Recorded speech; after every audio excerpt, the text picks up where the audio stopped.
আসসালামু আলাইকুম। আপনারা যারা আমাকে দেখতে পাচ্ছেন ও শুনতে পাচ্ছেন সবাইকে আজকে পবিত্র ঈদুল আজহার শুভেচ্ছা। ঈদ মোবারক। আমি বরাবরের মতো এই ঈদেও বেশ কিছু ভ্রমণ আয়োজন নিয়ে বের হচ্ছি। আজকে রাতে আমাদের সাজেক ট্যুর টিম অফ ট্রাভেলার্সের ব্যানারে আমরা আজ রাতে যাচ্ছি সাজেকে আমরা 2 দিন 1 রাতের একটা ট্যুর করব। 11 তারিখে আমরা দেবতাখুম ট্যুরে যাচ্ছি, 12 তারিখে বান্দরবন ট্যুরে এবং 15 তারিখে ধূপপানি ঝর্ণাতে। আমি অতি সম্প্রতি টাঙ্গুয়ার হাওর থেকে ফিরে আসলাম। এখন থেকে নিয়মিত টিম অফ ট্রাভেলার্সের আয়োজনে টাঙ্গুয়ার হাওর ট্যুর হবে। এর বাইরেও দেশের অন্যান্য প্রান্তে আপনাদের চাহিদা মাফিক ভ্রমণের আয়োজন থাকবে।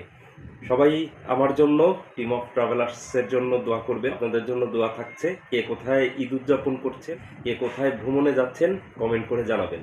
সবাইকে আবারও ঈদের শুভেচ্ছা জানিয়ে বিদায় নিচ্ছি। আমি মীর শাওনুল হক। আসসালামু আলাইকুম।